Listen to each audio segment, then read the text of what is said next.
নাহৰকটীয়াৰ চাচনিৰ বুকুত জন্ম লাভ কৰা ৰাজ ষ্টুডিঅ'ৰ গৌৰৱোজ্জ্বল ৰূপালী জয়ন্তী বৰ্ষত নিৰ্মাণ হৈ আছে তৃতীয়খন বোলছবি চাচনমুখী।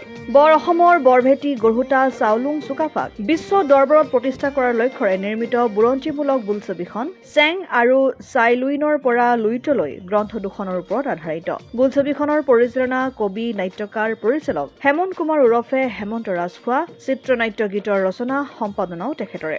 অভিনয় কৰিছে অসমৰ জনপ্ৰিয় অভিনেতা অভিনেত্ৰীক্ৰমে অৰুণ হাজৰিকা, চেতনা দাস, বিউটি বাইলুং ওৰফে চুমকি কছাৰী, অতুল পাচনিকে প্ৰমুখ্য কৰি বহুতো ন পুৰণি শিল্পীয়ে। সংগীতেৰে সজাইছে দীপাংকৰ দিহিঙীয়া আৰু ৰাজনয়নে। কণ্ঠ দিছে গণশিল্পী লোহিত গগৈ, ৰুবি খনিকৰ, দৰদী কণ্ঠশিল্পী ৰেণু গগৈ, গৰিয়সী বুঢ়াগোহাঁই। নাজিৰা, বাগদৰা, নাহৰপুখুৰী, টিপাম, লিহিৰিবন, শামুকটোলা, কুঁৱৰীগাঁও, কুজিবালি, নমাটি, বলকগাঁও, সূৰ্যপাহাৰ, ইনথেম, নগাপথাৰ, সীতাকুণ্ড, ৰাজগড়, ৰাঙলী আদি ঠাইৰ লোকেশ্যনত ইতিমধ্যে প্ৰায় 70% শ্বুটিং সমাপ্ত হৈছে। বোলছবিখন চলিত বৰ্ষৰ শেষৰ ফালে মুক্তি লাভ কৰিব বুলি নিৰ্মাতাসকলৰ তৰফৰ পৰা জানিব পৰা গৈছে। মই আজি এই চাচনমুখী চিনেমাখন কৰি বৰ সুখী। আমি আচলতে আগত পঢ়িবলৈহে পাইছিলোঁ বা কথাই কথাই শুনিবলৈ পাইছিলোঁ অসম আৰু নগাৰ যিটো সম্পৰ্ক, আজি এই ৰূপ আমি বাস্তৱত পাইছোঁ। সঁচাকৈ আনন্দিত আৰু অসমবাসী সকলো জনসাধাৰণকো আমি জনাওঁ এই ফিল্মখন আপোনালোকে চাওক আৰু বাস্তৱত অসম আৰু নগাৰ যিটো সম্পৰ্ক আপোনালোকে বাস্তৱত দেখিবলৈ পাব।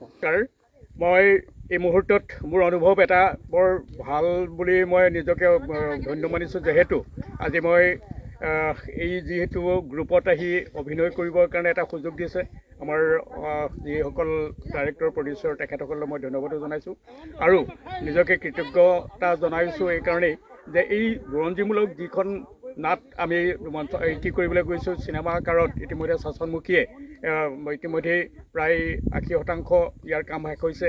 বাকী 20%ৰ পাছতে এই সমস্ত ৰাইজে যি দেখিবলৈ পাব, ইয়াৰ যোগেদি যি বাৰ্তা তেওঁলোকে পাব, ই সঁচাকৈয়ে এটা সাংঘাতিক ধৰণৰ জাগৰণ তুলিব, যি এই 600 বছৰীয়া ৰাজত্বকালত যে আহোম ৰজাসকলে কি ধৰণেৰে 7 ৰাজ মাৰি 1 ৰাজ মাৰিবলৈ বিচাৰোঁতে কিখিনি কৰ্ম কৰিছিলে, ইয়াক খুব সুন্দৰকৈ চমুৱাই যিটো কাহিনী উপস্থাপন কৰিছে হেমন্ত ৰাজখোৱাই, তেখেতে সঁচাকৈ এইটো এটা বৰ ভাল কাম কৰিছে বুলি আমি অনুভৱ কৰোঁ আৰু ইয়াক সকলো ৰাইজে আদৰি ল'ব বুলি মোৰ দৃঢ় বিশ্বাস।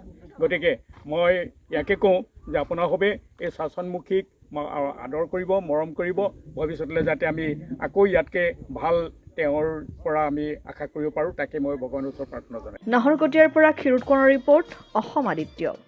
NKS হুণ্ডাইলৈ স্বাগতম। নৰ্থ ইষ্টৰ প্ৰথম GDSI 2.0 ফিচাৰ্ছ ডিলাৰ হৈছে NKS হুণ্ডাই। অত্যাধুনিক সা সুবিধাৰে তৈয়াৰী মষ্ট আপডেটেড হুণ্ডাই ডিলাৰ এতিয়া ডিব্ৰুগড়ত। আমাৰ NKS হুণ্ডাই ডিলাৰত open sales consulted room, customer ৰুমৰ লগতে পুৰণি গাড়ীৰ এক্সচেঞ্জ ফেচিলিটিও ৰখা হৈছে।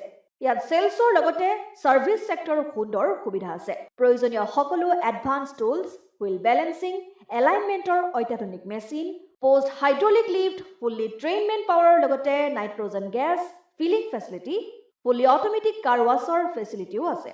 লগতে NKS হুণ্ডাই ডিলাৰে কাষ্টমাৰসকলৰ সুবিধাৰ্থে মোবাইল ছাৰ্ভিচ ভেনৰো ব্যৱস্থা ৰাখিছে, য'ত হাইড্ৰলিক লিফ্ট, ৱাশ্বিং facility, wheel balancing, tyre pressure check কৰাৰ লগতে বহুখিনি সুবিধাই উপলব্ধ আছে। NKS হুণ্ডাইলৈ আহক আৰু সুবিধাসমূহ গ্ৰহণ কৰক।